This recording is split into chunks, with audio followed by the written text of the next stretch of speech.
مولا علی علیہ السلام نے مذہب تشیع کی تعریف کی ہے، اور وہ ڈائریکٹ کنیکٹڈ ہے زیارت سے۔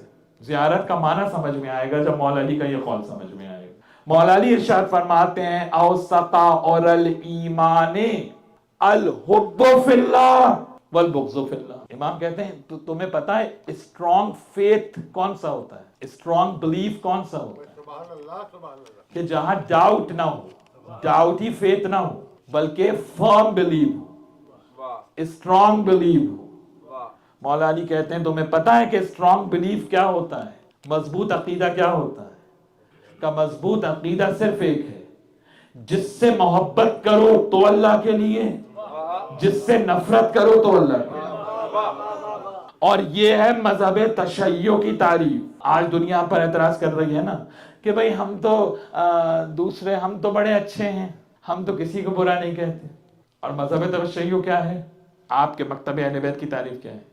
کہ جس سے ہم محبت کرتے ہیں اپنے لیے نہیں، اللہ کے لیے۔ جزاک اللہ۔ جس سے بھی بغض رکھتے ہیں اپنے لیے نہیں، اللہ کے لیے۔ اور جس کو یہ پریشانی ہے کہ سب کو اچھا کہنا ہی دین ہے تو پھر سب سے پہلے کلمہ طیبہ کو مائنس کرے۔ بھئی کلمہ طیبہ کا آغاز کہاں ہے؟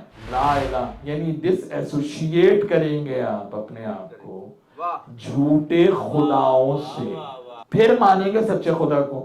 اس کا معنی ہے جب تک جھوٹوں سے ڈس ایسوشیٹ نہیں ہوگے اس وقت تک سچوں کو ماننے کا دعویٰ جھوٹا ہے۔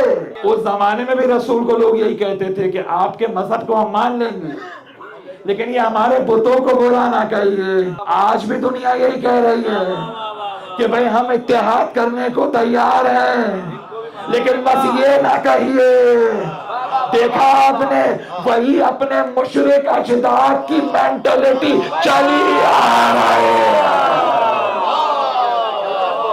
اگر کسی کو یہ اعتراض ہے تو سب سے پہلے تو لا الہ پہ اعتراض کریں۔ لا الہ تبرہ ہے، الا اللہ تولا ہے۔ مجھے بتائیے دین کا آغاز کس سے؟ تبرہ پہلے ہے، تولا بعد میں۔ اگر لا الہ سے ابتدا ہے کلمہ طیبہ کی تو تبرہ دین میں نہیں ہے، تبرہ اول دین ہے۔ تبرہ اول دین ہے۔ اب جو مائنس تبرہ تشیع انٹروڈیوس کرانا چاہتا ہے، ساری کوشش یہی تو ہو رہی ہے نا کہ بھئی مائنس تبرہ تشیع انٹروڈیوس کرا دی جائے، اسی کے لیے سارا خرچہ ہو رہا ہے، اسی کے لیے یہ بڑے بڑے استقبال ہو رہے ہیں کیونکہ مائنس تبرہ تشیع چاہیے۔ تو پھر کلمہ طیبہ بھی پڑھنا چھوڑ دو کیونکہ کلمہ طیبہ کا آغاز تو تبرہ سے ہو رہا ہے۔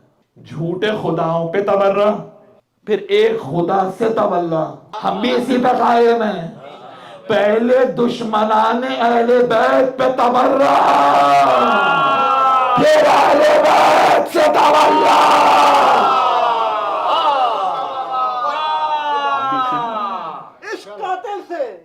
اس قاتل سے مقتول سے ہمدردی بھی، اس قاتل سے مقتول سے ہمدردی بھی، یہ بتا کس سے محبت کی جزا مانگے گا؟